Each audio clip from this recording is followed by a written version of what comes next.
Hello. Hello. Kelly? Yep. How are you? It's John. I'm doing all right. How are you? I'm doing fine. Sam on too? I believe so. Here. Hey, Sam. Hey, Sam. How's your family? We're good. Thank you. That's good.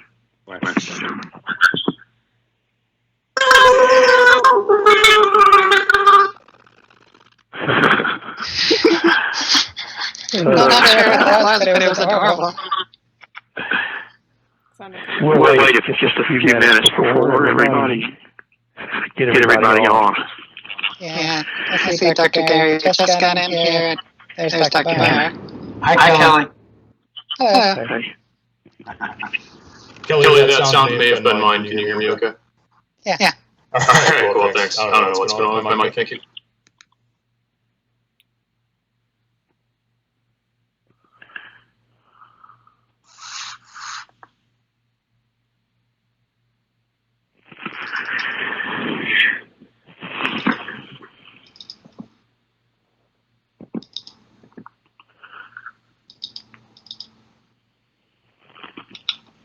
Kelly, you got our MOU okay? Yep. I noticed that it looks to be exactly what you proposed in the previous meeting. Yeah, it really was. And you got ours, right? Sent it on Friday? I sure did. That's Friday. Yeah. Sure, yeah. Thank you.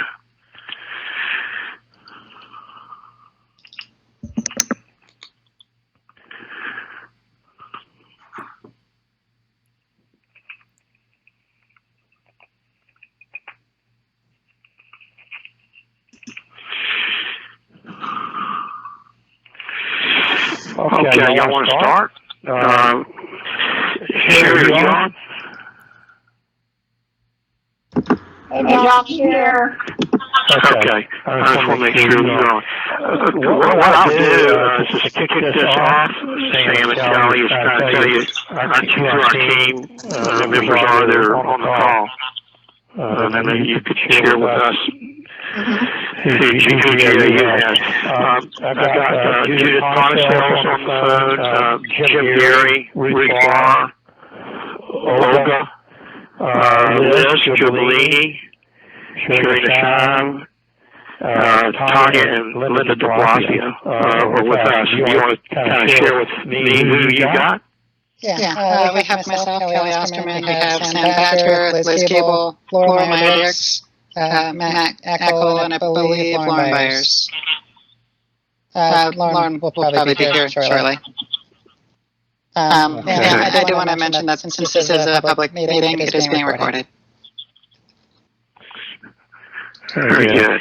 Well, thank you for introducing your folks. It's good to be with everybody again. This is a meeting that's conducted via Teams under Chapter 447, Part 2 of Florida Statutes, the Florida Bargaining Law. We last met on July the 17th at 2 p.m. And we closed that meeting with MOUs sort of being thoroughly discussed at the conclusion of the meeting. I think no written MOU was shared, but the university team gave you kind of a item-by-item listing of elements that would be included in an MOU. We, after the meeting on the 17th, agreed to meet today at 2 p.m. And on the 24th of July, we received GAU's MOU from Kelly.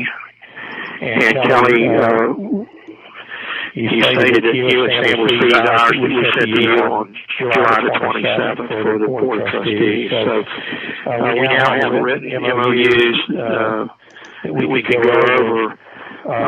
How would you like to start, Kelly, or do you want us to? So I'm actually going to let Sam do the majority of the talking this time. I'm going to chime in here and there with numbers, but it'll be mostly Sam again. So we want to hear two things from you guys starting off. We want to we want you guys to provide your rationale for the MOU that you're proposing. And maybe after that, maybe you could walk us through the budget a little bit, so we can better understand your financial claims. So we want to understand your perspective here. So if you could walk us through that rationale, that'd be great. So you're asking me to walk through the budget right now? No. Not the whole budget. To the rationale for the MOU that you're proposing, and then we can discuss the budget maybe in general terms. But we want to hear why you're making the financial decisions you're making. Okay, let me we've expressed it. Go ahead. Jim, you want to kind of fill us in on the financial picture? Sure. The state is sort of in the middle, you may have noticed, of a COVID pandemic, and that has led, of course, to a recession. And the recession has led to a large decrease in tax and other income paid to the state.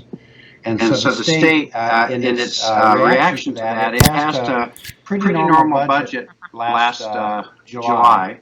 But since then, they have walked back on that, and we are looking at an 8.5% decrease in the operating budget of the university, not just our university, but all the state universities this year. And they're talking about an additional 10% cut next year.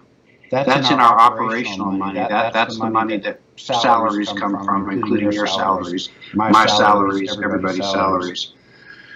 The other part to this is that we are uncertain about enrollment, because part of the money we get to run the university comes from the state, and then the other part comes from the tuition that the students pay. And if we have a decrease in enrollment, we'll have a decrease in tuition. So, and that's an uncertain area. That's a gray area. We don't really know right now if we're going to have a decrease in enrollment or not. But that's the major uncertainty. So the big issue is that we're looking at an 8.5% cut in our operational budget this year. And it's pretty straightforward. It's public. You can look it up on the Board of Governors website, and all that. So thank you, Jim. I have to say about that. Well, that's fine. I'm sure y'all take that to heart, won't you? So doing some quick math, it looks like that's about $17 million per university. Does that sound right, Jim? I'm not sure. There's also been just the way that money shuffles around, the way they allocate the total budget. We also had a 1% decrease in the state allocation. Just came out of how they do the math. I don't know the details of it, but $1 million, not 1%, a $1 million decrease in our state allocation on top of those percent budgets. And I'm not sure the details of the USF operational budget. It's big. But 8.5% cut is pretty big too.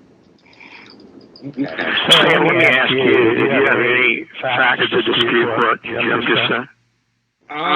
Well, there's a quick point I would raise, though we'll get to it later. Although I think someone else made a similar point in the chat about current enrollment estimates. But I do know that normally during a downturn, especially because employment opportunities are pretty minimal, the enrollment actually goes up during downturns and crises. And I think that would be a reasonable assumption to make. Although I understand that the university is not sure about that, but I do know that is the general trend during a downturn.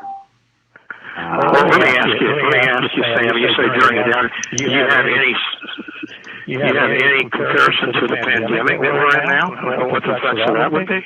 Well, I think it will probably be better because you have more people who can't go out, and you have online teaching opportunities. But this is all speculative. But I think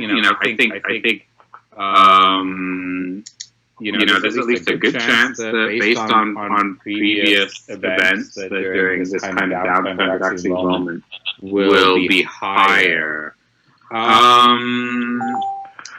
So let me go back to my original question to you. Do you have any facts to suggest that Jim's explanation is inaccurate in any way? The financial picture we just gave you. No, we don't have any objection to the state budget data that he provided. I was just objecting to the idea that I think that is, I mean, his information on the budget is in line with what I've heard from other sources, but I do think that looking at historical trends, enrollment tends to go up during a crisis, especially one where people are out of work. Well, let me ask you, because what historical information do you have that you can also show that it goes up during a pandemic? I mean, I would be happy to provide that to you. I know many universities went up in 2008. So we can get back to you with that research. But you're talking about the 2008 economic problem that the country was going through? Mm-hmm. No, I asked about a pandemic. Was there a pandemic in 2008? I'm not sure why the pandemic or financial crisis would be substantially different. But I think, I don't want to get sidetracked. But you even stated in your MOU that the pandemic has created uncertainty.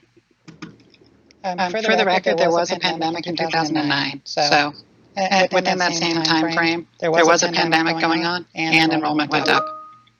There was also an HIV pandemic in the 80s that I don't believe impacted enrollment. There have been other pandemics. Okay, so what I understand, so what I understand you to say is that while the university feels as though there's a great deal of uncertainty on what's going to happen financially and with enrollment, GAU believes that there's reason to be very optimistic that enrollment's going to go up rather than it would be adversely impacted by the pandemic. Is that correct? Cautiously optimistic. Okay. This is not something that I'm sorry. Are we talking to Sam or Kelly right now? I forgot. Kelly, did you want me to address this to Sam or you? Either or both. I mean, we collaborate, we work as a team. Well, no, I thought you turned it over to you. That's why I was directing it to you. Okay.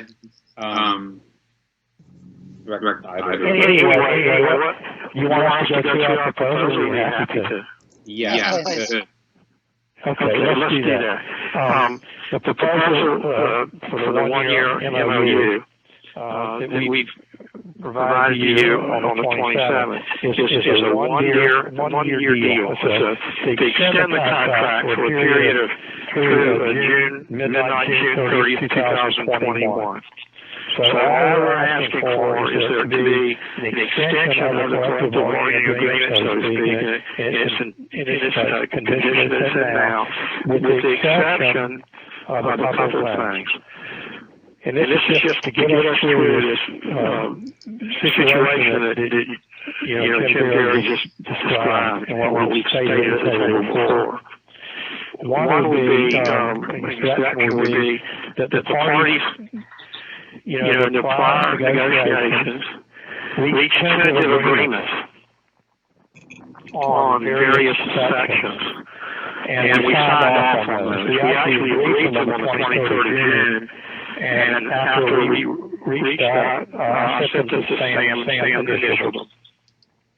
So that those provisions that were tentatively agreed upon would become they would be activated and become part of the extended agreement. Secondly, we're proposing that despite Section 23.2 of the collective bargaining agreement having to do with insurance, that the university would agree to extend the maximum amount that it would contribute for health insurance to $2,740.10. That exceeds the cap that's in the agreement that is now a maximum of $2,410. So we would, for purposes of a one-year period, the university would increase the maximum contribution it would make to $2,740 a year up to, so as long as it doesn't exceed $4.1 million. And so that would help, we believe, the bargaining unit eventually, because we know that there is going to be a 9.46% increase in premium for health insurance coverage starting in early August. And that we believe that if we don't do something to help the bargaining unit members out with that, it's going to, with the current cap that we now have in the agreement, the bargaining unit members would be picking up, whereas they're now paying $159 a year, it would go up to $500 a year. It's from $459 to $500. My proposal is that all the bargaining unit members would have to assume it's just an increase to $174.90, so that you move from $159 to $174.90.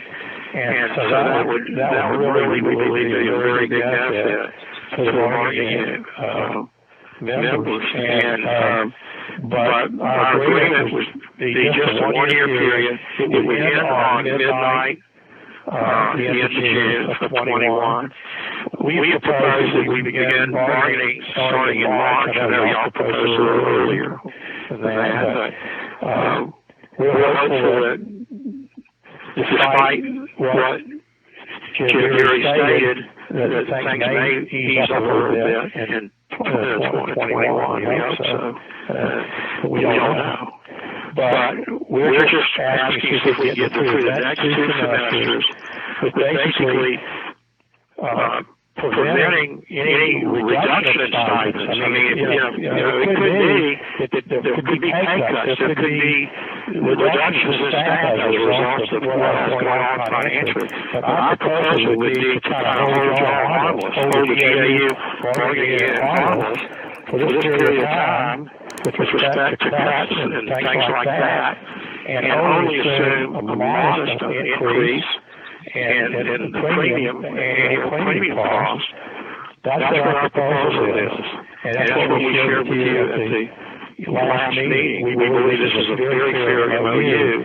And I'll tell you candidly that, when we look at the cost of your proposal, it's just cost prohibitive. It's just cost prohibitive to the university to try to assume the extra cost that y'all are proposing, which is $580,000 just for health insurance premiums under your calculations, an additional $576,000 for the dental, this new dental coverage that you're asking for, and for fee, a reduction of fees of $1.185 million. So, we're talking about huge amount of money that the GAU has proposed. The university is not going to agree to that, cannot agree to that. And so we're hopeful that we can reach an agreement on this one-year deal and move forward and protect the bargaining members from an insurance increase that's just about to take effect. I'm finished. Hey, John, I'd like to ask a question before Sam goes on. So you're framing this as the university is doing us a favor by reducing our pay, or our take-home pay in the middle of a pandemic. You're doing this with the implicit threat that if we don't accept your offer, that you might cut our pay even further. Can I ask a question now? How much does the university pay you for this session? What the university pays me is totally irrelevant to our bargaining. But let me address what you just said, and that is, you weren't at the table, Kelly, that I remember, back in 2016 when the parties reached the agreement that had just expired, this past June. And at that table, the parties reached increases in stipends. And in exchange for things that were agreed upon, including that, one of the things that the university was able to obtain through the bargaining process was a cap on its annual contribution for health insurance, which was going up year after year after year, the cost of that. And so we obtained, the GAU agreed to a cap that's contained in Section 23.2, and that cap is $2,410 annual dollars per bargaining member who is covered. And so when you say that, we are cutting you, we're not cutting anything, okay? We are not even applying in our proposal what GAU agreed to, which was a cap of $2,400. We're basically proposing that the university waive that cap, not enforce that cap, not comply with that, but instead that we would pay $2,740.10, okay? So you can kind of spend however GAU wants to, but you, GAU, agreed to this in arm's length negotiations at the table. We're not even proposing to enforce what you agreed to. However, if we can't reach an agreement, the cap will be in effect in the contract. So, we're not in control of that premium. You know that. The University of South Florida is not in control of that premium. And we've been notified that there's going to be this increase. So we're trying to assist in that yes. That's what I'm saying. And to turn around and to suggest that we, the university, are actually doing harm to GAU is just not. This is not truthful. Okay. You understand where I'm coming from when I suggest that the university is doing harm to the graduate assistants when you consider that our average bargaining union member makes $18,200 and that the living wage in Tampa is $26,000. We're not getting paid a living wage in the first place. And so you're spending this as doing us a favor by mitigating that cap while still not even paying us a living wage in the first place. And I'd like to add, those up for families. Sorry, I didn't mean to interrupt. I've got to have my wife and my baby to my plan. And then I have to pay full coverage for them both. It's going up $500, supposedly, something like that. Then I have to pay an additional, $170 for myself, instead of $160 or whatever. It does seem a lot to us like we're being asked to dish out more of our own money to pay for the exact same thing during a pandemic, right? Where we need healthcare more than ever. Another thing that I want to add too is my understanding from conversations I've had with previous bargaining team members from our group that the cap that was put in place 3 years ago was put in place as a safeguard for the university, but the conversation at the time at the table was that there was no way that the cost of healthcare would get so high that that cap would be relevant. My understanding is that we were more or less assured that healthcare would be fully covered for that 3-year time frame, and then it didn't because costs went up more than expected. So either way, what the agreement before was that USF would cover all of our healthcare. That's not true. I was there.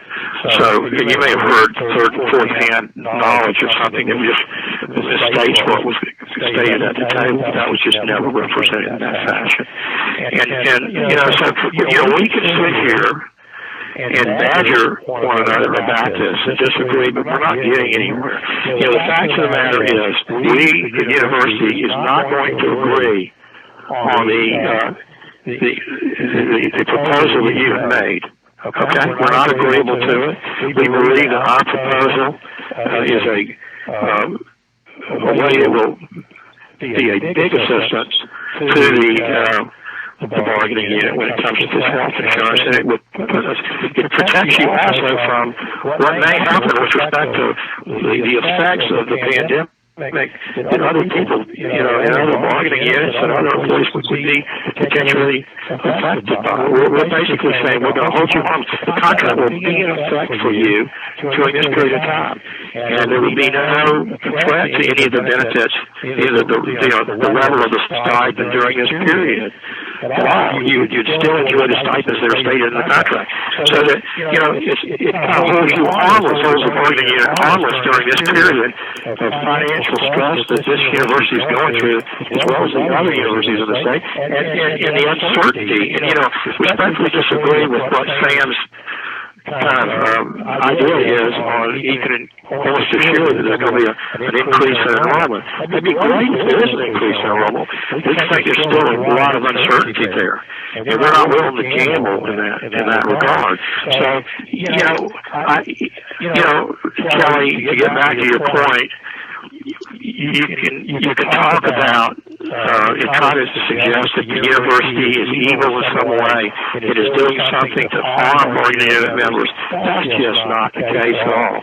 The university doesn't do that, number one. And number two, we're in our proposal assuming to pick up a huge increase in the premium that we aren't even required to do under the current agreement. Okay? We didn't have to do that. The university is proposing that take place in order to get, another year to give us time to see where we're going to be. Okay? So I think we have some counter arguments though to the university's position. First off, it's worth saying, we appreciate that other staff members and employees would love to have the kinds of protections that you guys are offering. Okay, well, it's interesting you say that because we're actually some of the lowest paid employees at the university, so we're already operating from a very low level. Now, the job protections are nice, but, we need money as well. We need to pay for our health care. In fact, when the health insurance has like a $7,000 deductible or something, it's a really bad plan, actually, in many respects, then we need to have money to be able to pay those things. So we want to walk through some of the things that we've discovered since the last bargaining session. First off, let me just make this point before you do that. Absent from you're mentioning that is the fact that you're part-time. You're not full-time. When you compare yourself to full-time wage earners, even though you're working half-time, can I finish and tell you, if you don't mind, and then can I finish my thought? Go on. When you compare your situation to those who work full-time, it's like apples and oranges. It's not a fair comparison. You're students, and you're working part-time. Okay? So when you compare your wage to someone who's a full-time wage earner, you're going to get skewed results. So I just want to make that because in every mention that you make of your pay, there's an absence of recognition of you being part-time. Okay? Except, here's the thing though, we're not part-time. I work full-time and then some. For the benefit of the university, also for my own benefit. Yes, I am pursuing a degree. However, the status of the university as an R1 university is predicated upon the research that our graduate assistants perform. We do that full-time and then some. I work at least 40 hours every week. There's probably people on this call right now who are pressured by their advisor to work 80 hours a week. That's not unheard of by any means from watching academic Twitter and even talking to our bargaining unit. An average graduate assistant is probably working on the order of 60 hours per week. That is not part-time. And even if you give us this idea that we are part-time, even if we were to accept that argument, hypothetically, that we are part-time and we should be paid as such, our wages as part-time are lower than the rest of the university. Let me ask, do you consider in your compensation package, when you start talking about the living wage, do you consider tuition waiver and the insurance that the university is paying for, the health insurance, do you add those into the equation? I mean, do you even take that into account when you calculate the quote wage, the compensation that you're referring to? But it doesn't appear to us that you are.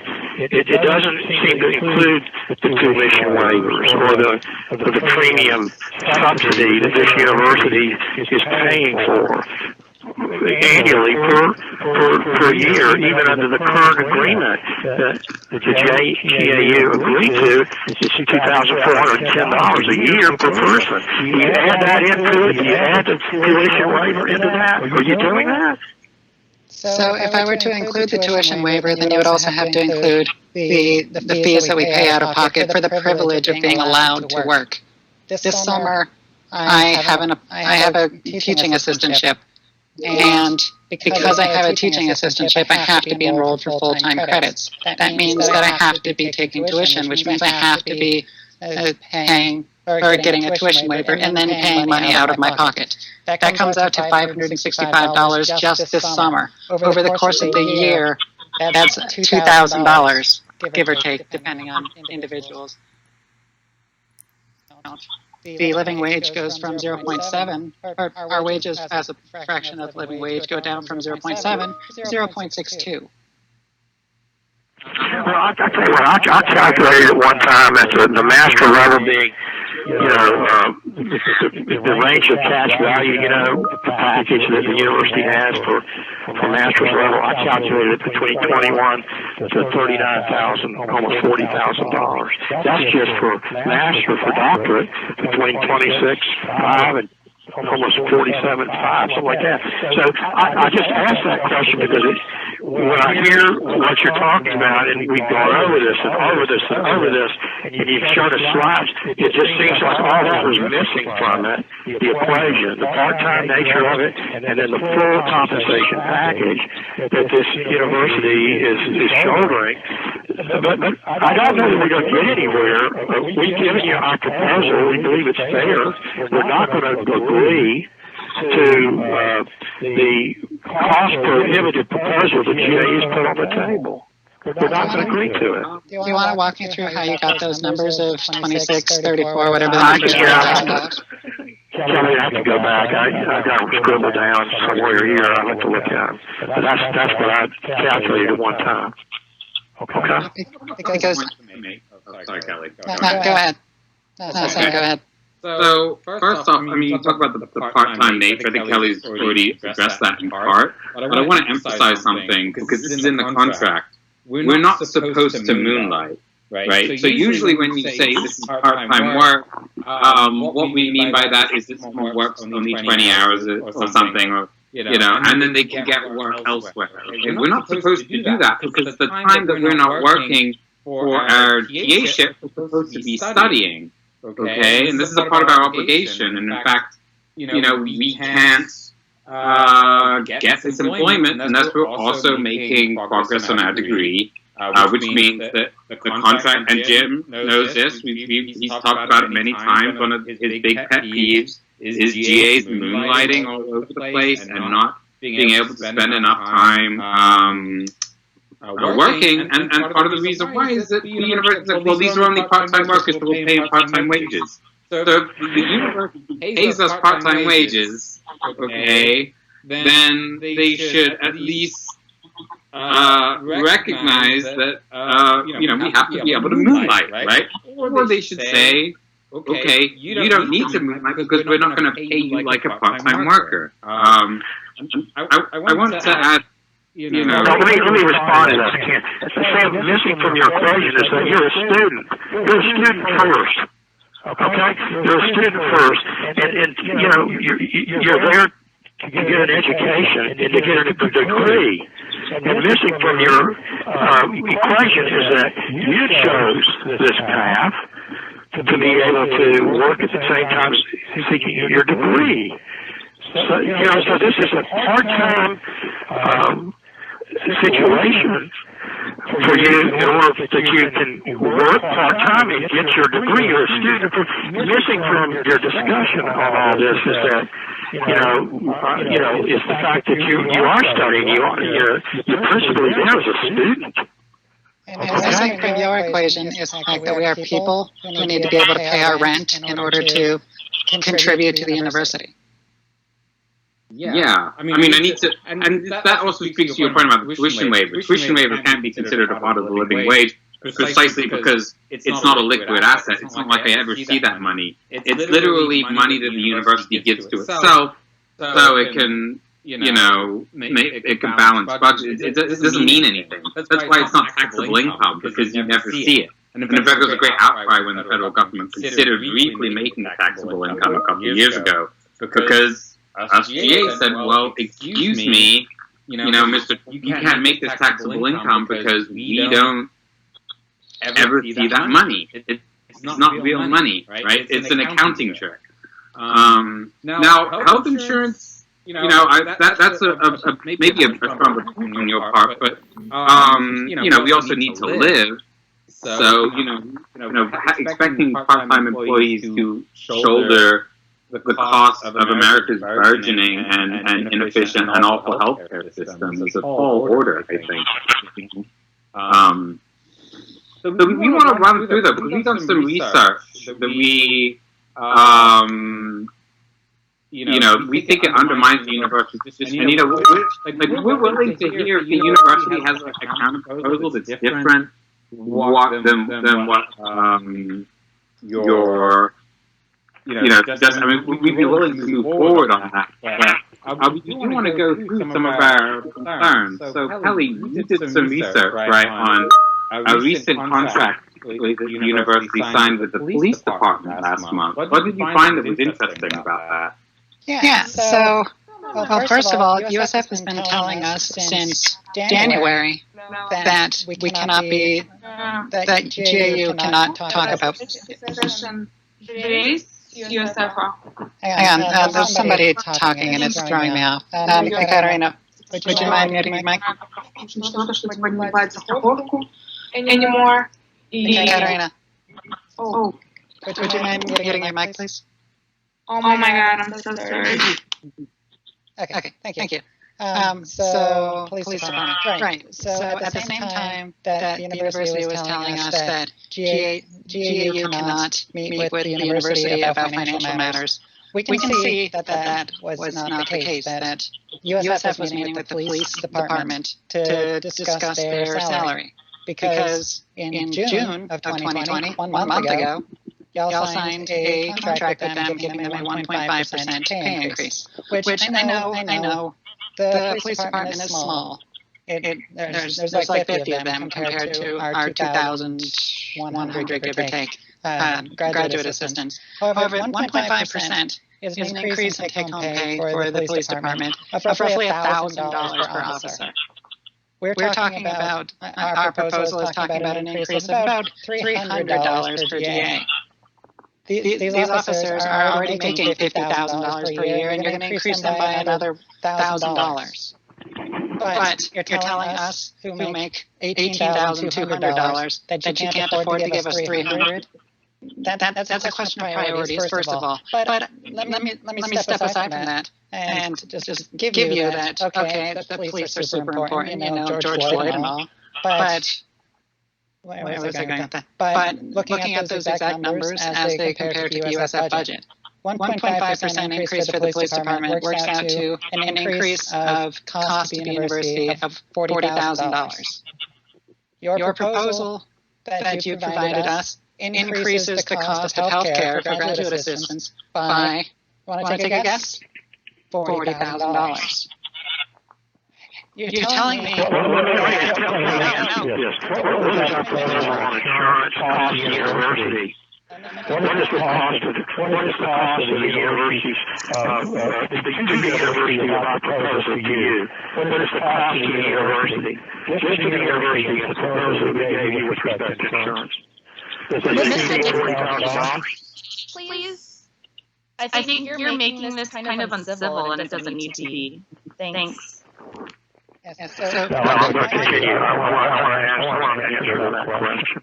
So finish here. USF is giving an extra $40,000 to the police department while making graduate assistants pay an extra $40,000. We're in the era of Black Lives Matter, of George Floyd, of defund the police, of let's do something about the fact that our police departments are overfunded, over-militarized, and not treating our citizenship well. But USF is increasing their pay, and doing so by making graduate assistants pay exactly, well, not exactly, but pretty much the same amount in increased health care. USF works because we do. Remember that. USF works because graduate assistants work. We are the backbone of the university. We do a significant portion of the teaching. We do the majority of the research. The reason that USF is a R1 university, the reason that USF is I'm blanking on the word, FSU, University of Florida, now USF, preeminent. The reason that USF is now a preeminent university is because of us. But we are chronically underpaid.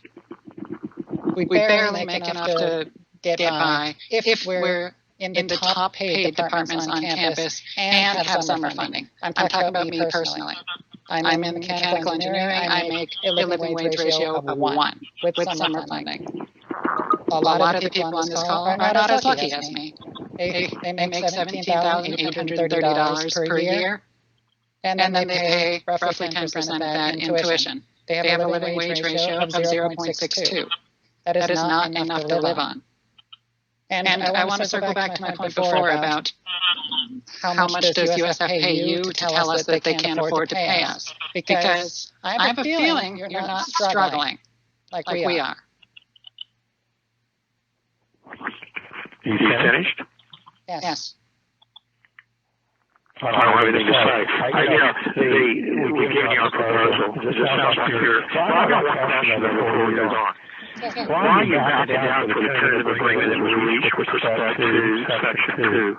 Because we explicitly said multiple times in those negotiations that we were giving ground in order to make ground. We were giving you some things that we didn't really want to give you, including that particular tentative agreement about requiring us to be on campus during a pandemic in order to be able to get paid. We were giving you that in the watered-down version that we had already negotiated it to, but we still weren't happy with it. We were giving you that in order to make an exchange, in order to get some headway on the reappointment issue. That was referenced multiple times within that session. However, you have refused to budge on that, and so we are not particularly interested in giving you things that we don't want when you're not going to give us things in exchange. Does that make sense? The pandemic, I think that a lot of pushback from GAs were very worried about being asked to come back to campus. And then, we understand the MOU, but we can't risk adding that kind of language to the contract right now. Now, if you guys want to bargain again in a year, let's talk about it in January, right? We didn't think that we were going to be bargaining again in January when we originally agreed to that. I think that's a real game changer. That's something that we can discuss, I think, come January or March, whenever we bargain again. I also want to point out, too, that COVID cases were decreasing at the time that we TA'd that. Right now, it's increasing in Tampa. It's likely that many GAs will be sick and will have to stay home to teach. We can't be on campus while we have COVID. Many people may be teaching from the hospital because we have no other choice. So GAs need to be able to do their work from wherever, if it's possible to do that. If they don't need to be in the lab to do it, they need to be able to do it remotely. Thanks for reminding us about the increase of cases, Liz, because I think that that's something that is really shocking, especially considering the push to reopen despite increased cases. It's really interesting to see in this country. Well, let me say this. Section 2.1 has nothing to do with the pandemic. I'm not so sure why we're even discussing the pandemic in relationship to that. We gave y'all example upon example of why we were proposing in exchange for what you were proposing. You proposed a lot, 2.1, and we agreed to.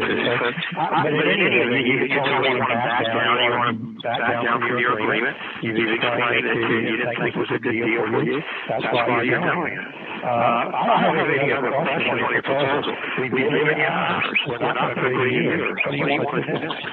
Well, we still, we want to understand more about why the universities can't afford it, because, we have a list of, look at the budget. The budget is huge for a small part of the budget.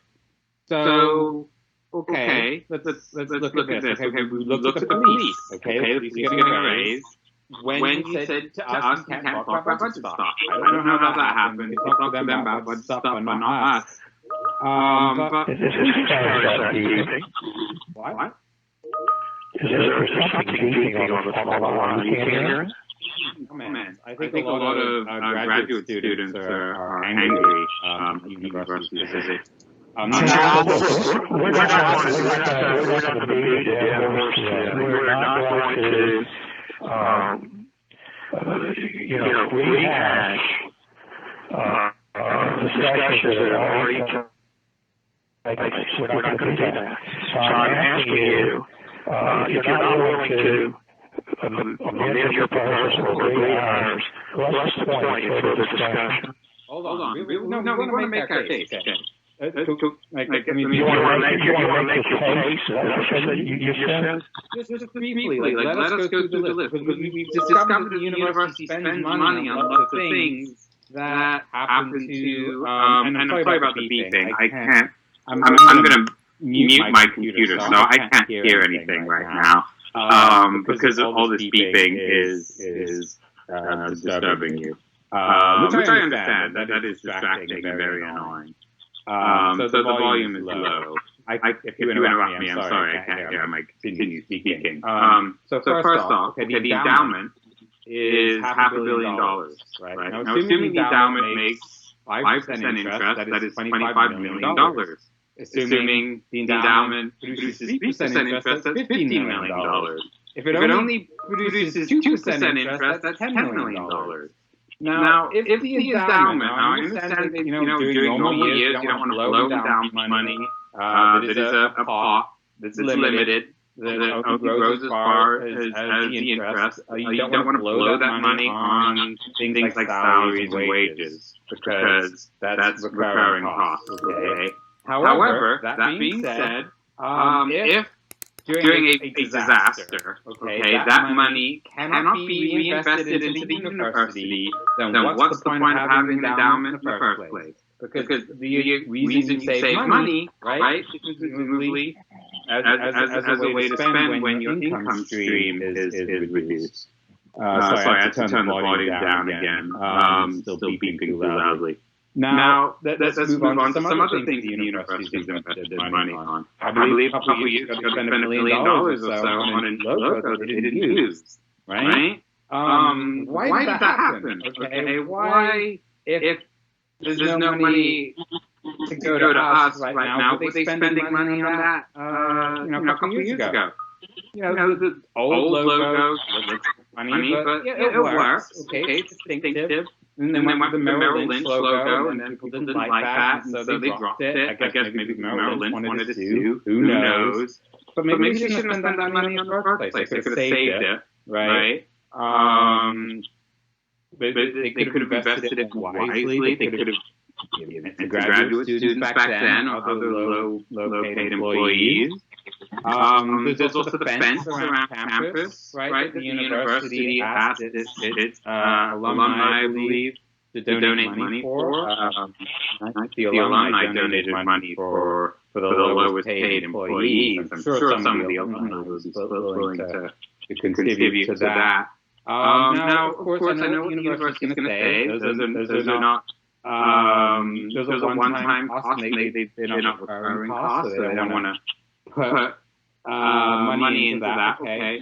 Well, what about the wages, actually, of the university? So we went and looked through the wages, okay, salaries that upper administrators are paid, because it's our position that the university starts from the top, not the bottom, okay? during a pandemic, we shouldn't be paying anything for insurance if the university is rich enough to pay the following. Okay, 4 people have one appointment, which means they have one salary source.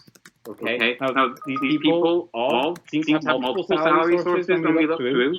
But one of their salary sources from the university for 4 people is over $500,000. 10 people have one appointment that pays more than $400,000. That includes those early 4. 26 people have an appointment that pays more than $300,000. Okay, and 121 people have one appointment that pays more than $200,000. Okay, there's 121 people at this university making more than $200,000 a year for one appointment. Now again, many of those people have 2, 3, or 4 different appointments with the university, meaning they have other sources of income. And this is what blew my mind the most, and what I found the most galling, easily. Okay, Judy Genshaft, let's be clear, no longer works at USF. She's the former president of the university. Okay, let me repeat that. No longer works at USF. Judy Genshaft is one of those 4 people who is paid $500,000 or more. Okay, which would more than cover what we're asking for. Okay, so it blows my mind that the university is paying someone $500,000, does not do any work for the university, but it pleads pretty when we're asking for full health coverage during the pandemic, right? So, okay, that being said, okay, we understand that the university doesn't want to just give in to the MOU we suggested. But we're hoping at least that we could find some kind of middle ground between what you sent us and what we sent you, right?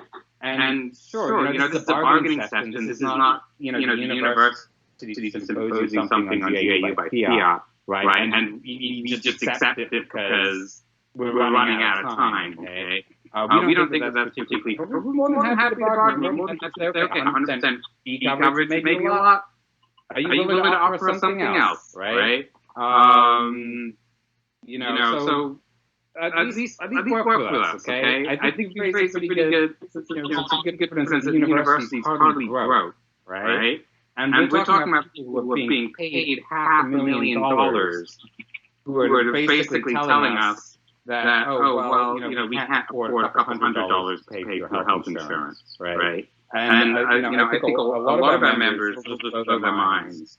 It blows my mind, right? Especially because it's a public university, right? This is not Stanford, this is not Yale or Harvard, where this is run as a private institution, private interest. This is an institution for public interest. And we are members of the public institute against that, right? So I'm sorry if that was a bit of a rant. But I hope you understand our reasoning here, which is that clearly there is the money. It's just we are not being made the priority. Okay? Sam, you gave us the same speech last week. When we met last. And, you actually put on PowerPoint slides too, a lot of it. We've seen it and heard it. We know that you want to cut people's salaries pay for the $2.3 million proposal you made for New York. We know you want to do that. You basically prefer to take it from somebody else to give to us. And, so you can express that before. We've tried to explain many times the financial situation the university's in. And it seems to be completely discounted by GAU. We're not sure why. We're not sure where all this anger is coming from. But we're in a situation that's historic right now, and it does anything like the 2008 recession, in our opinion, and the uncertainty that's out there. All you have to do is pick up the paper or read online the news, and look what's happening. It's a very perplexing situation for everyone to be in. And all we were trying to do as a university was buy some time, get us this 1 year period, try to hold CAU voting ES members harmless from any, adverse consequences of financial circumstances we find ourselves in, and then we still may cause other changes, in the next two semesters, impacting other folks, and try to address the insurance. And, the insurance is a fact, which is stated as fact. We don't control the insurance. I mean, we did. We could control that. You mentioned something about maybe the plan not being a good one. And maybe that's something that, CAU is free in the future to propose an insurance plan, a health insurance plan. You're free to do that. And if it's made any sense, the university will certainly consider. You're not without resources. You're part of a big group. And you pay dues to the national organization. I'm sure they may have access to insurance information, but it's where we are right now. And we were at the table in 2016, and insurance was discussed at the rank then because there had been years upon years where the university was funding 100% of insurance. And of course, sort of like you're saying, that you said earlier, you said tuition was nothing. Yeah, you said that's nothing. And, when you're not paying for it, and the other parties paying 100%, I guess it is nothing.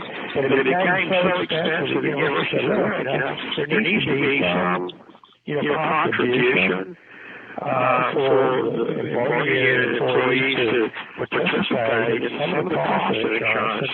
And that was, that's where we got that agreement on the cap. And even though it was still a very large cap, I mean, we wanted the cap to be,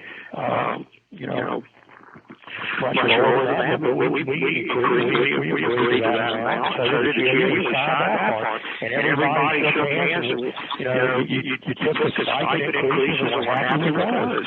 But now, you're asking at a time when the economy is in such a state of being a problem for the university and dealing with cuts that the legislature has done.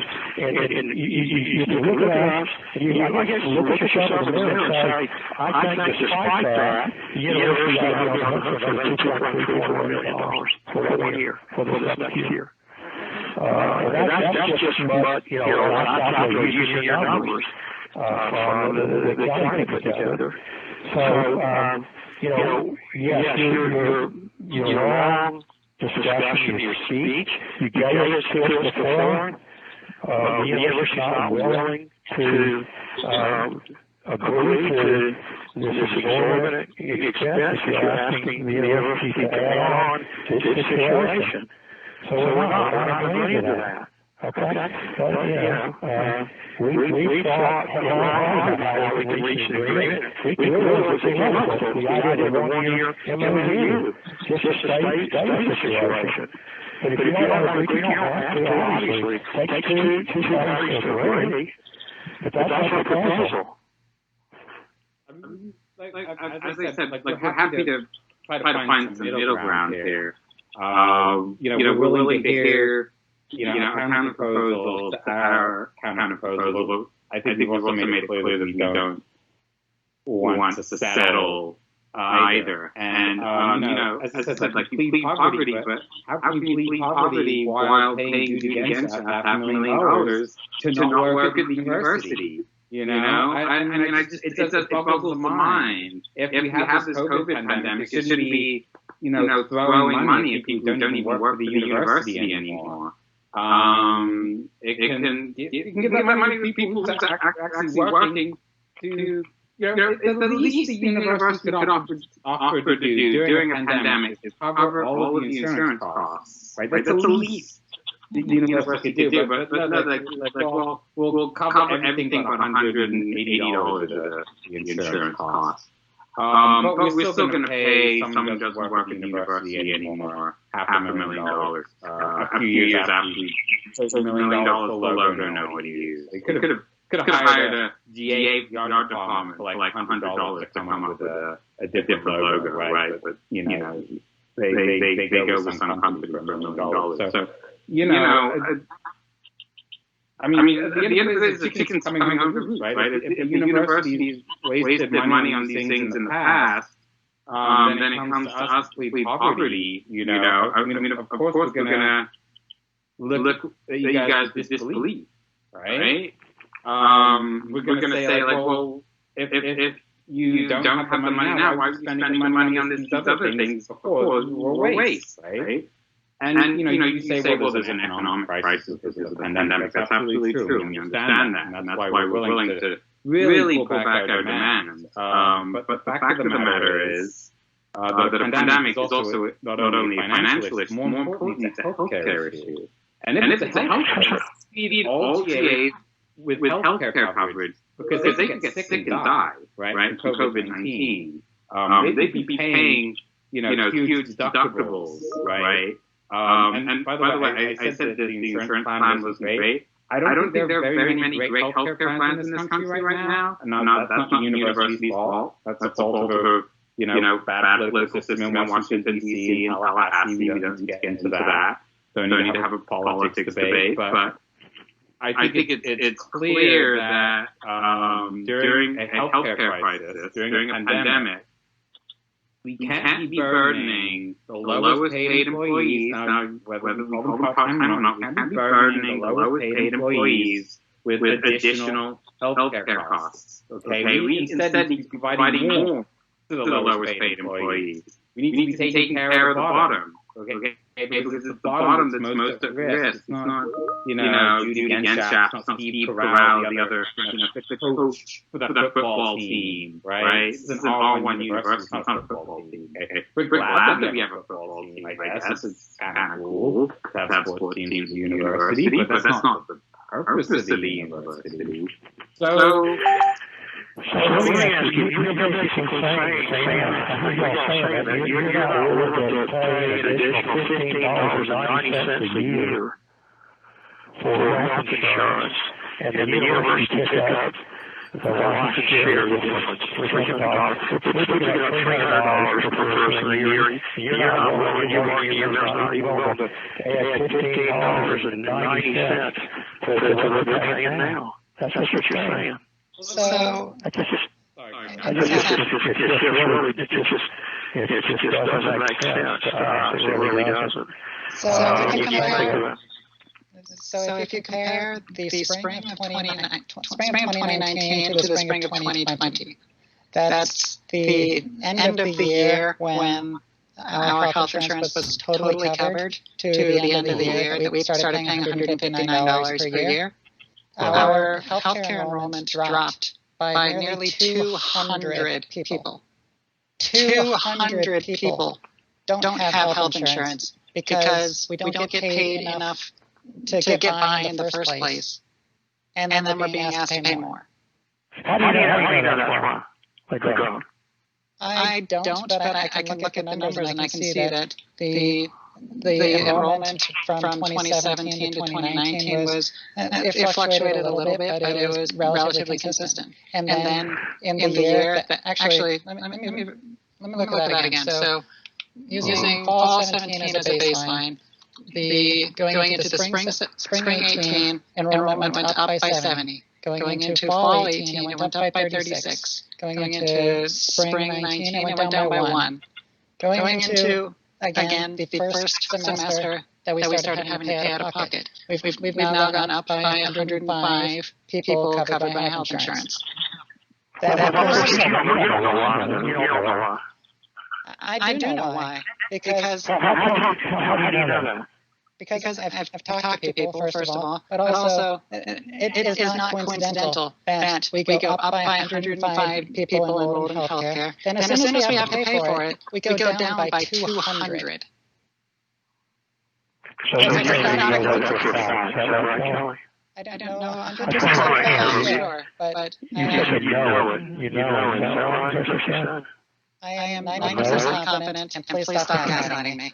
Well, it just seems to me that the refusal to accept just a $15.90 a year increase in insurance when the university is in its proposing to pick up over $300 more, and it just doesn't make sense to us. And under the circumstances that we're in, we think you ought to really think about that before you walk away from this proposal. That's to you, obviously. Being paid 70% of the living wage doesn't make sense to me. Especially while talking to a lawyer who's making probably about $600 or so for this session today. You make as much per session as I do per pay period. You're keeping me on the call. You're keeping me on the call. I mean, as I said to you before, we've given you our proposal. We believe it's extremely fair and robust under the circumstances. And we're just asking for you to give us another couple of semesters to work through this. We've been having these negotiations since the 80s, and we're still not being paid a living wage. The fact of the matter is that USF doesn't prioritize its graduate assistants, otherwise we would already be being paid a living wage. And the fact of the pandemic, you're using the pandemic to distract us. The fact of the matter is that this has been an ongoing issue, regardless of the pandemic, going back decades. Yeah. So what do you want to do? Kelly, can I jump in really quick for just a minute, please? Sure. This is Hi, good afternoon. I'm sorry, who's this? This is Matthew Eccles speaking. Good afternoon. Okay, go ahead. Member of our executive, sorry. Maybe I should have introduced them in the beginning. I didn't know he was on the call. Yes, sir.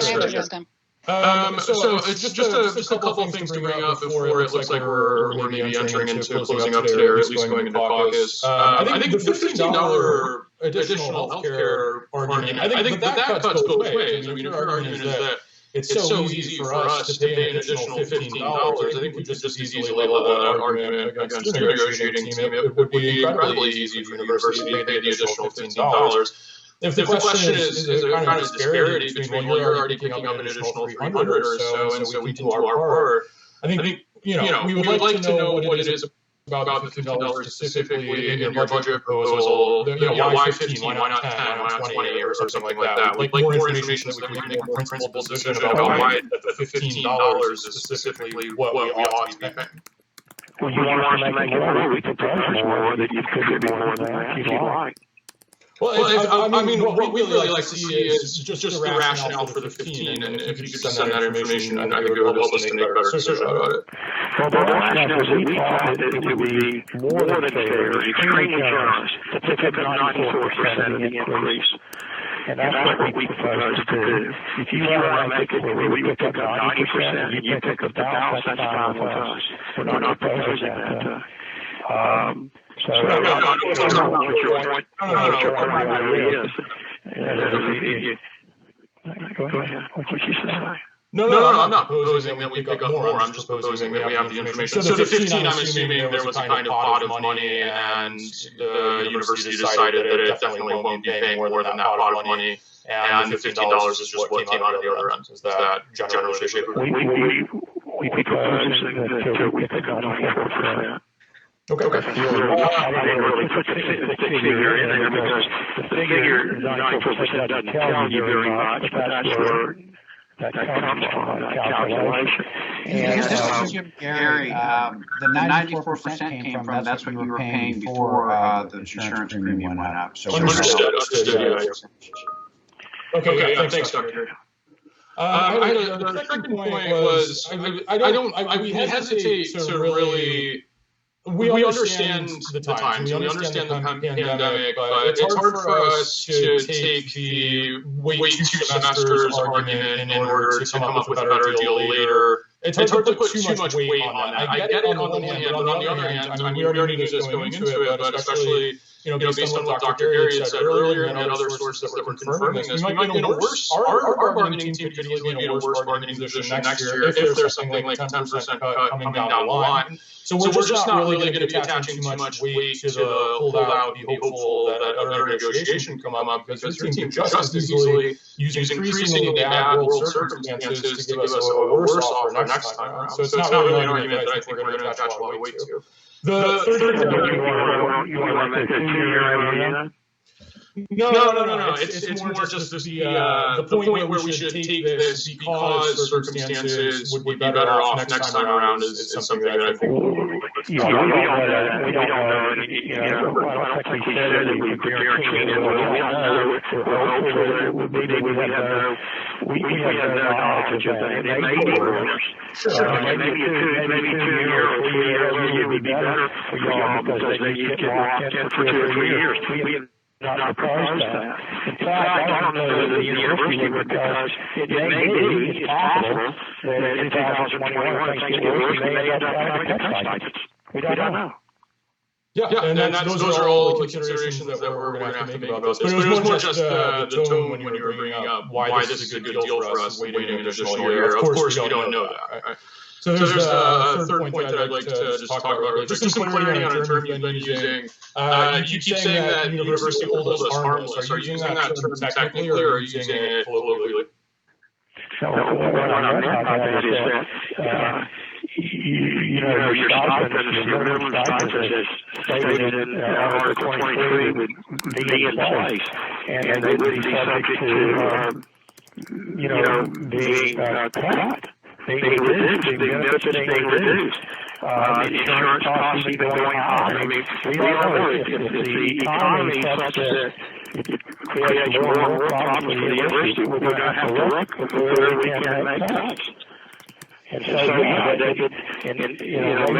the term full harmless is not one you would use, but I would use it to try to suggest that you're in a safe zone. Understood. Okay. Sam, let me finish really quick, and then I'll let you back in on done. So as far as holding us harmless, I take your explanation there to mean you meant it colloquially. Because technically, of course, outlaws is proportioning liability. So when you say that it's not some kind of a statement about liability. I don't know how fancy is what you're talking about. Go ahead, Mitch. No, I thought you finished. Yeah, I wanted to explain what I meant when I was thinking about like the technical meaning of the term harmless and some of the things I read about it. I mean, harmless can mean, so if you were to say to us, if you accept this MOU and you sign it, the university will hold you harmless. There's a certain universe where harmless means you would apportion liability to us and responsibility to us for negative effects that would happen if we didn't sign the MOU. So I was just wondering if the use of that term had like a sort of technical, sort of legal sense behind it, where you were planning on apportioning responsibility to us if we didn't sign the MOU. Go ahead. The MOU we have proposed doesn't have that language in it, but it does say, and this is what I mean by that term I use, is that the contract would remain in place in all respects other than when it TA'd, and other than the insurance change that we proposed, and everything else would stay in place. That's what I mean. And so that, we're without a contract right now. So that,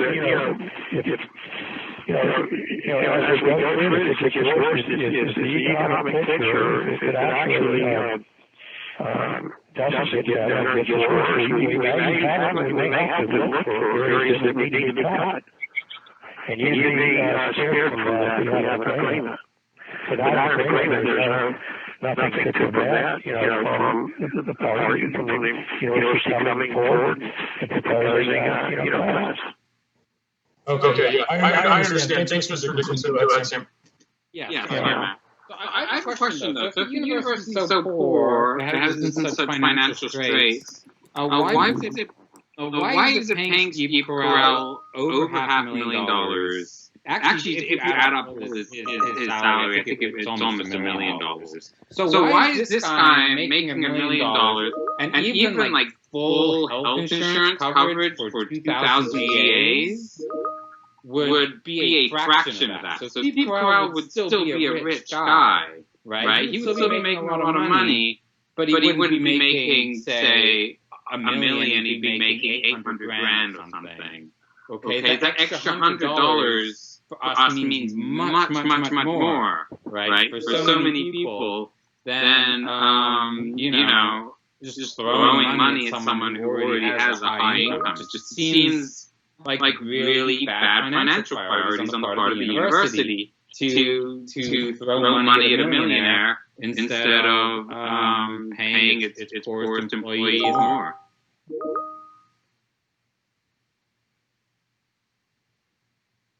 So that's my question. Sorry. I thought that was a statement. I mean, it was a statement, I guess, but there's a question there too. Why is it that we're the ones who can't receive any help when someone's getting paid $1 million by the university? It boggles the mind. Also, we are academics. This is more of a comment than a statement. This is more of a comment than a question. It's just something we say. What do you want us to do? We're academics. But I would also love to hear what the representing lawyer at USF has to say to this. Like, what do you say to it? I don't think there's anything. It's indefensible. You can't justify it. But I would love to hear your response, Mr. Dickinson.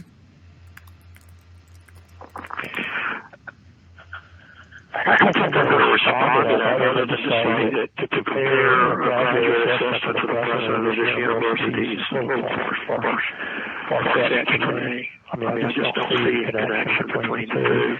And to suggest that the president of the University of South Florida, the position he holds is not the university or trustees chose to compensate him as. You've got to follow the board of trustees over that. Perhaps you can share that with the board, but I'm not here to answer that rather than that. I mean, it's not really relevant to our discussion today at all. But I will say this much. I'm accustomed to organized labor, wanting to personalize negotiations and to attack either the person who's at the table or other leadership, and to make it personal rather than professional. I'm used to that. I've heard of it for 45 years, and I'm accustomed to that. We have a really angry coming from here because I tell you, I know how much the university cares about y'all, and the leadership cares about you. I know how difficult the leadership of this university is facing with the problems of right now facing the university and trying to work through it. And instead of, kind of embracing one another, trying to be on the same team, that we hear this rhetoric about, how much somebody getting paid, they should be cut, and they aren't worth it, and they shouldn't be where they are. And I don't know, it's just perplexing to me why you organize labor try to do that. I wouldn't think that a lot of your members really feel the same way. I really don't think so. On the topic of our members, I'd like to read a comment from the chat. We are not attacking. We are pointing out that we deserve fair treatment and dignity. USF's President Carell, which I'm not even going to attack his salary. I'm going to point out that his principles of community, that he came into USF and developed those principles of community, and he likes to point to those. He did so 2 months ago, almost today, on the 30th of May. His principles of community say that everybody at USF should be treated with respect and dignity. And being unable to pay rent without taking out loans is not being treated with respect and dignity. Yeah. And as somebody who's accustomed to dealing with organized labor, that tells me that you're accustomed to dealing with people who are not treated with dignity and respect in the first place. There's a reason that organized labor is angry. It's because we live in a country that does not value its people. We live in a country that would rather pay its executives millions of dollars while letting the workers who make the money that those executives are paid with, leaving us out to dry. That's why we're angry. And especially because I think, when it speaks to the university's basic argument, which is of poverty, which is the argument that every business, every university, every public institution always makes during these negotiations. Oh, well, we just don't have the money to pay you more. And they're telling this to people who are making 20, 30, 40 grand a year, okay? And they're speaking on behalf of people who are making much more, right? So yeah, it's the university opens the door to us personalizing it when university administrators need tons of money, plead poverty as a justification to not expand wages and benefits for the people at the bottom, right? We're trying to push the people on the bottom up, where the university seems to be more than happy to throw $1 million at its best paid administrators. Even $500,000 someone doesn't even work here anymore, as I pointed out. Judy Genshaw, I want to repeat this again, does not work at the university, and she's getting paid money several times what would be available, what would be necessary to cover the increase in health insurance costs. So, I mean, it's this isn't just a personal issue. I don't have any beef with Steve Carell as a person. I just have a beef with the priority that says that one man deserves $1 million and 2,000 young men and women and others work hard for the university, put their sweat blood, right? And they don't deserve more than 20 grand because of budget issues. It speaks to backwards priorities, especially when, as I said, there's over 100 administrators at the university who are making over $200,000, right? And this is, again, a one appointment. Many of them have two.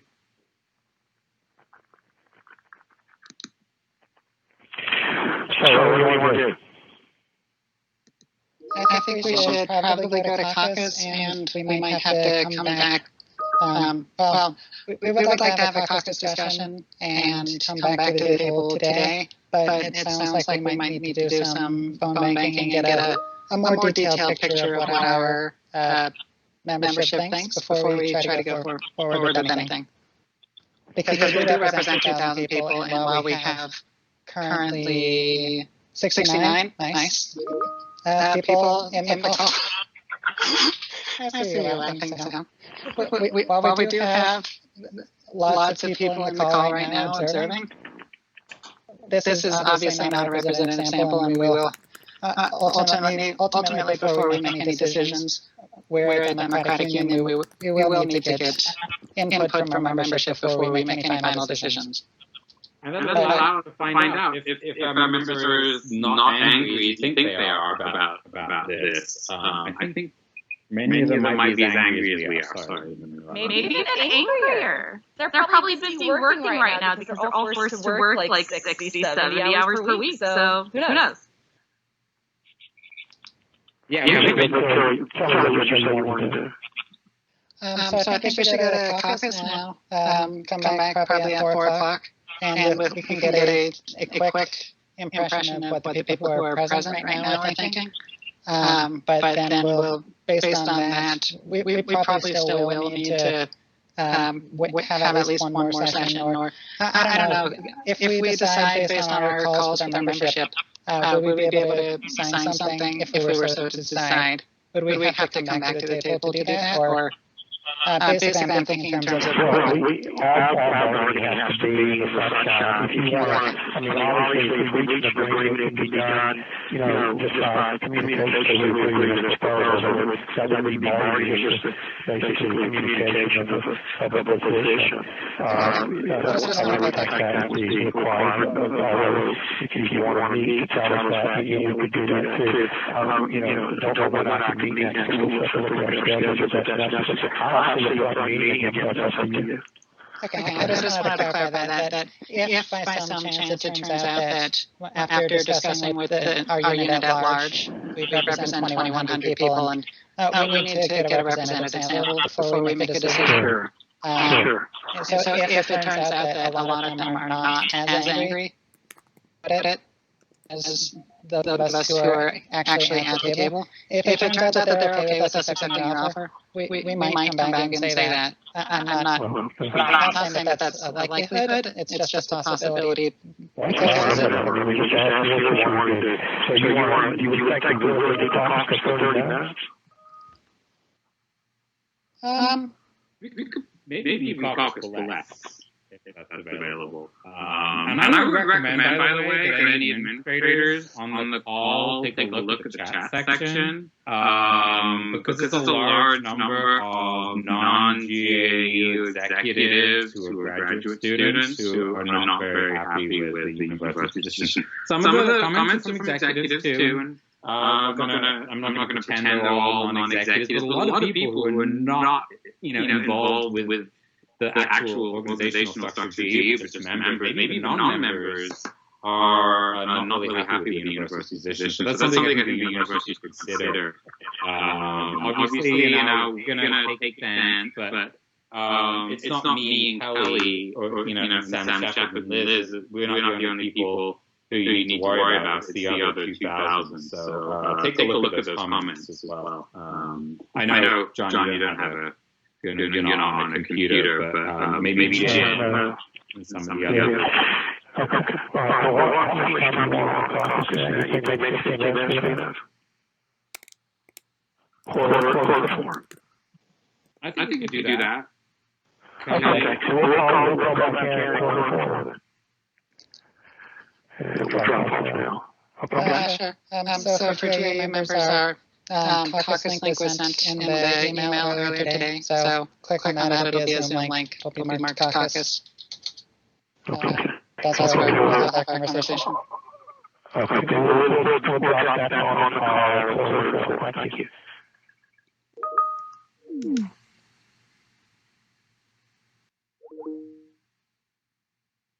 Hey, Kelly. So I see me, Sam, I see Dr. Barr, I see Liz. Yeah, wait to see our team gets on. Just give it a minute to dial in. Sometimes I dial the wrong number, I have to dial again. So too many numbers. Just saying, use a computer. It's a lot easier that way. Yeah, they should have. Also, we'd be able to actually have like a face-to-face conversation, which would be great. Yeah, it would be nice. I prefer that, Kelly. I don't like this. Just out of curiosity, why is it that you are dialing in on the phone instead of using a laptop or something? Technology. I don't have a camera on my computer. I mean, they cost like $65 on Amazon. Yeah, you want to write me a check? I think you should write me a check, but let's not have that argument. Yeah, well, you asked, I gave you the answer. Okay, let's y'all caucus. Or what you want to? What would you like to do? What's the next thing you want to say? Okay, so summarizing our conversation. First of all, we've come to the table prepared to negotiate. We've backed down on so many of our proposals and been met with a stone wall. And that we find that, frankly, to be ridiculous. We've made it abundantly clear that we're willing to negotiate, and you should do the same. That being said, our general position seems to be, first of all, that USF has, over the course of the past 4 or 5 months, whatever it's been since the campus shut down, has saved a significant amount of money based on the fact that the buildings are closed, so electricity is not being used to the same extent. The gym is closed, and that's a fairly well, I don't know exactly what that is in terms of the expense, but it's a point being, USF has been able to save money by closing things down. And our proposal is very modest. Like the cost of and the cost of covering healthcare at 100%, I don't recall what that number was. I think it was about $450,000 or so, which for a large building being air conditioning, cutting down the air conditioning expense on a large building. I'm an engineer. I've done a lot of this math in the past. The Marshall Center probably costs about $500,000 on its own in electricity per year and has been basically unused. Extrapolate that to the whole campus. We think that there's places that USF could look at its budget and say, oh, we've saved significant amounts of money, and we could prioritize our people and put some of that money towards our GAs not having a worse living conditions during a pandemic, considering that we're already some of the lowest paid employees on campus.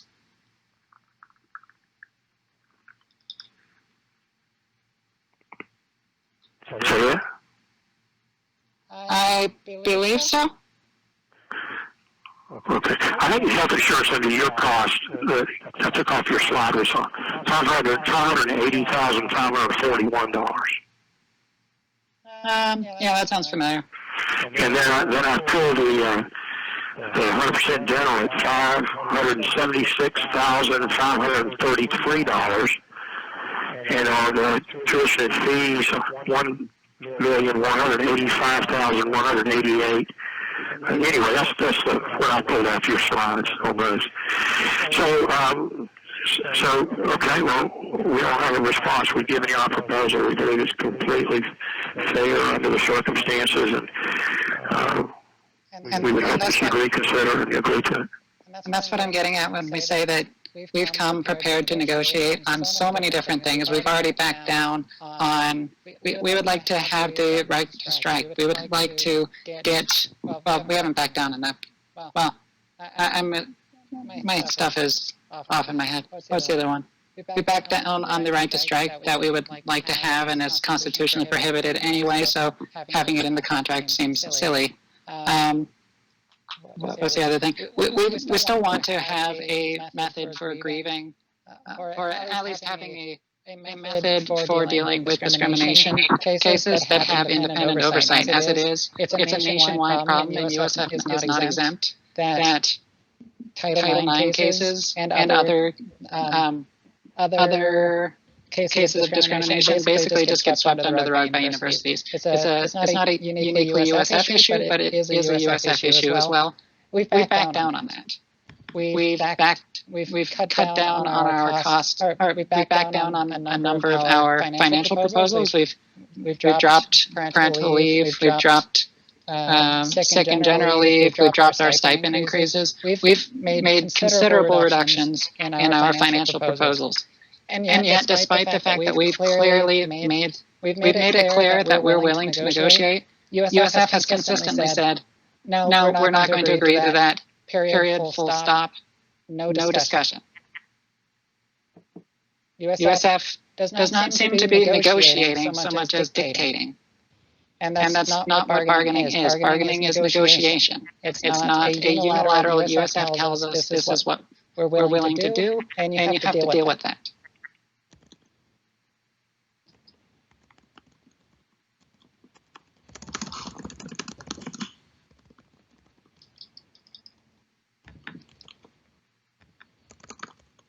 Okay, well, we appreciate the meeting.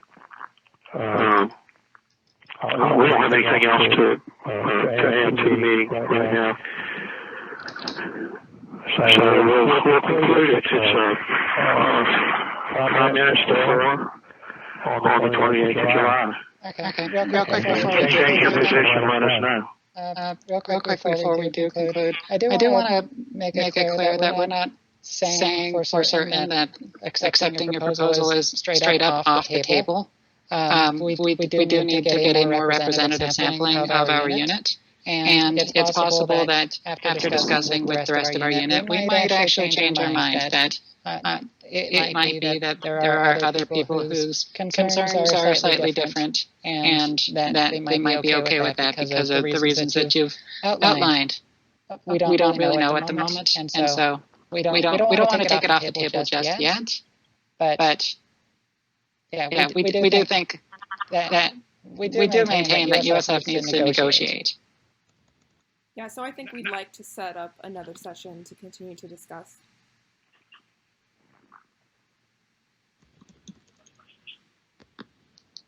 Would that be amenable to the USF team? Can we set a date right now for our next meeting?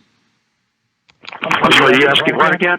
Oh, I'm asking if we could schedule another meeting to bargain to continue the discussion after we've spoken with our membership. We don't see a point in that. I mean, if you want to tell us that you're going to make another proposal, we'd like to see that before we schedule another meeting.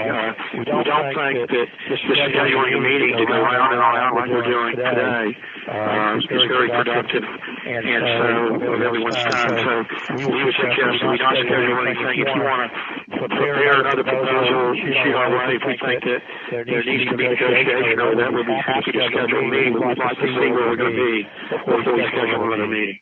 So the reason we've gone around and around and around and around, as you point out, is because of what I just said, because USF is not negotiating. The reason we've gone around and around and around is because we've repeatedly put forward different proposals trying to moderate our positions to find something that USF is willing to do that is also beneficial to our unit.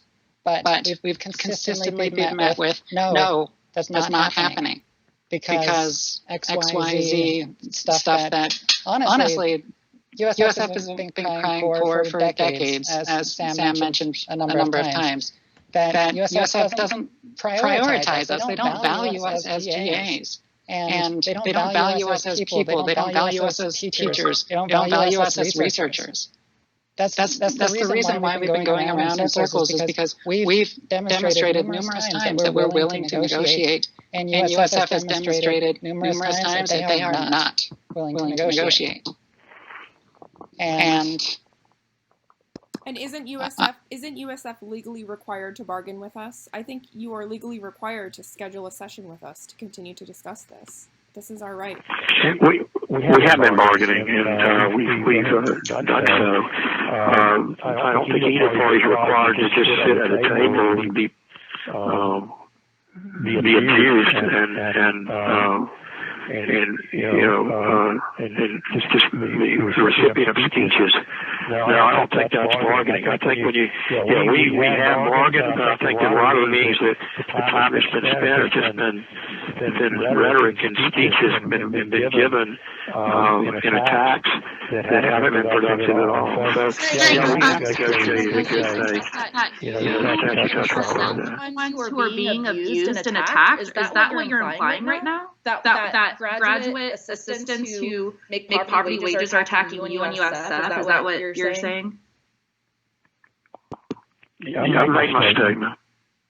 Okay. I just wanted to process that for myself. I wanted everyone else to process that because that was a wild thing you just said. Sorry, you can continue. Yeah, and also I'd like to point out that in a previous session when we were at a disagreement, you said you would continue to come to the table and discuss it as many times as we wanted, but that you weren't going to agree to what we were asking. So I think you should make good on that promise to continue to come to the table, and I think we should schedule a session.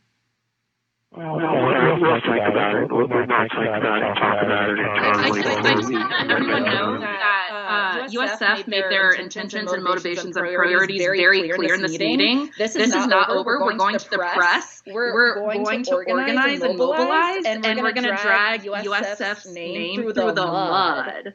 We don't have time for this. I would rather be working on my research, but you guys are making me put more time into organizing more protests. And this isn't over. That being said, I do want to put one last thing out there, that USF clearly prioritizes the police higher than it prioritizes graduate assistants. We would find it acceptable if you were to prioritize us at least as the same amount that you prioritize the police department. I mean, this is the era of Black Lives Matter. If you're going to put a 1.5% paycheck increase to the police department, you should be willing to do the same thing for the people who make your university work. If you were to give us a 1.5% take-home pay increase, we would be willing to accept that. That works out to roughly $230 per graduate assistant, which basically it could be done as fee relief, it could be done as a moderate stipend increase, it could be done as cover the entire health insurance subsidy and then give us a small amount of fee relief. But at least prioritize us to the same extent that you do the police union. And I think, it's worth saying, bargaining is it's a process of mutual movement. Right? When I spent some time in India, you had the market stall owners, they would tell you something is 40,000 rupees and say it's 1,000. You end up somewhere in between. You don't have them saying, no, it's 40,000, right? Is the university, they gave us this MOU, right? We offered a counter MOU. We never said that we were committed absolutely to only that. We're willing to bargain. The university is saying, this is as good as you're going to get, right? And what we want to see if the university is willing to meet us halfway. And each time we're like, we'll meet you halfway, and then the university says, no, this is as good as you're going to get. And so what the bargaining process so-called is basically just dragging us down to what the university is already willing to give up. And not any kind of serious attempt to meet us halfway. Because we're willing to moderate our stance, and it doesn't seem like the university is at all. And we're hoping that maybe another bargaining session, as Kelly said, maybe you'll give us the kind of priority you're giving the police in June, and give us some better proposals that cover our needs a bit better. We're still happy to try to meet the university halfway, but it takes two to tango. This is Lauren. We'll sit back as a group and get back with you, Kelly and Sam. If we believe that another session would be productive, we'll let you know. Let's let Lauren This is Lauren Byers. Can you hear me? Mm-hmm. Yeah. This is Lauren Byers from the United Faculty of Florida. Can I please have you on the record, sir? Are you refusing to schedule another bargaining session with Graduate Assistants United right now? Today I am, yes. Okay. Put that on the record. It'll be on YouTube. Let me ask you a question. Is it your position that today we have to give you a day? I mean, We your are position at the beginning. Can you answer my question? Is it your position that the University of South Florida Board of Trustees bargaining team has to give you a day today? If you are laying down an ultimatum of a couple weeks in order to get this settled, then I think it's in the university's best interest to schedule a bargaining date immediately. That's not my question. I answered the way I would like to answer the question. Okay.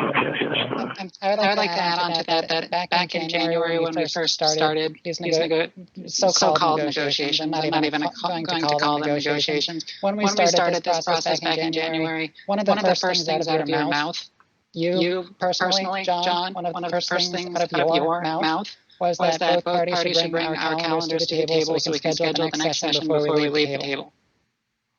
We want your attention on that. I did say that, and we now intend to table, this is our fifth meeting, something like that. And we didn't accomplish anything today, in my judgment, other than hear the same rhetoric that you gave in detail at the last meeting and the meeting before that. And at the last meeting, we went through your PowerPoint slides, gave you opportunity to express yourself. You attacked the president of this university. You raised the same issues at that meeting as you've done today. Nothing new has been expressed other than dissatisfaction and the opinion that the GAU has expressed that the university ought to take money from other areas and that if you were running the university, you'd do it differently. So there's no today, and then, in our opinion, highly unproductive.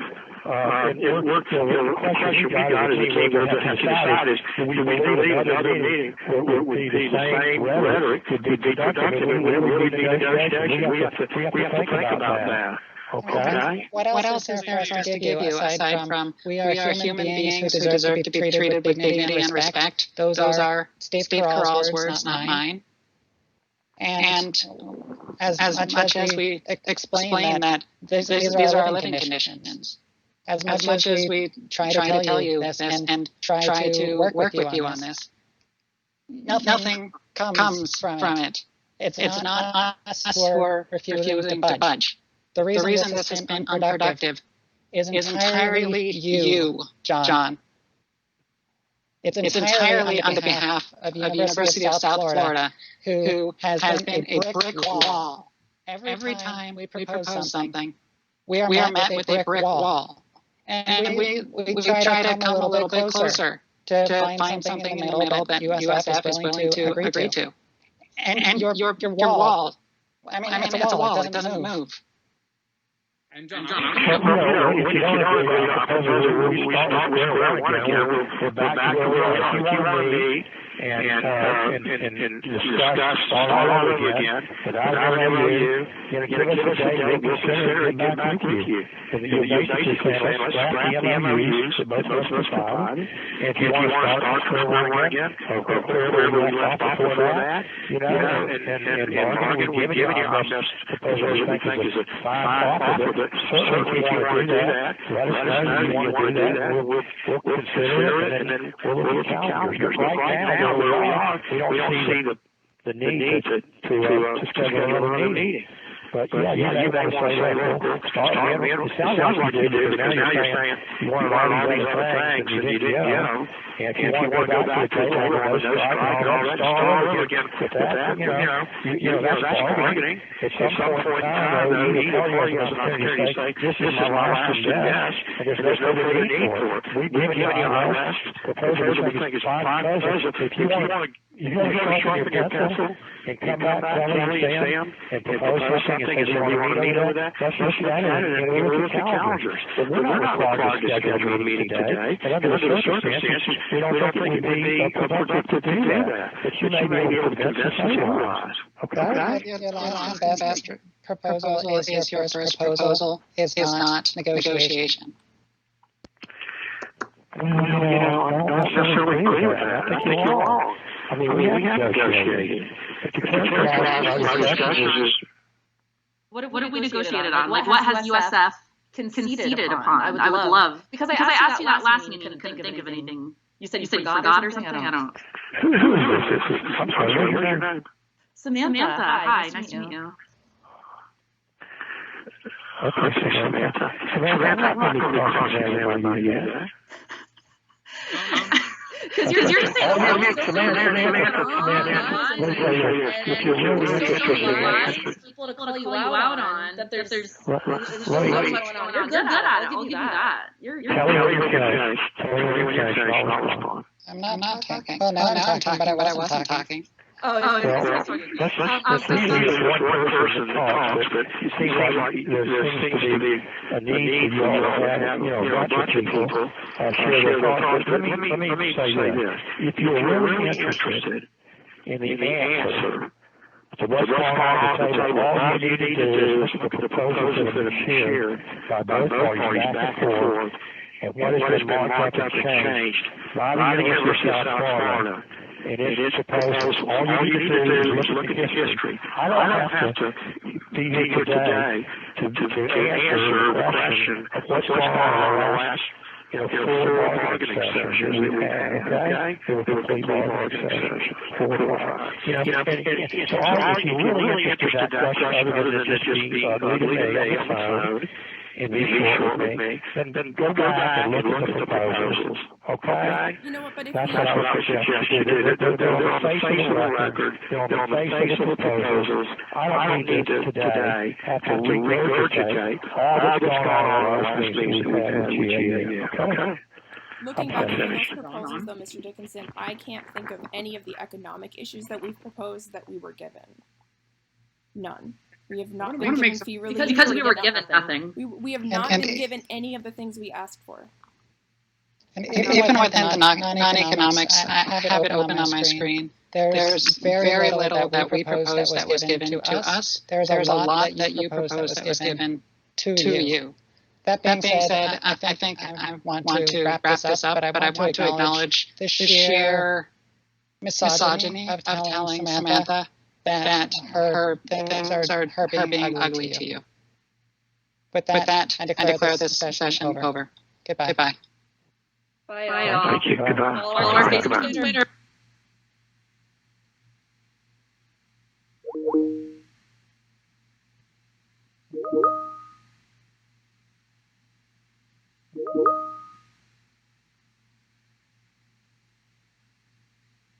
Did he say ugly or glee?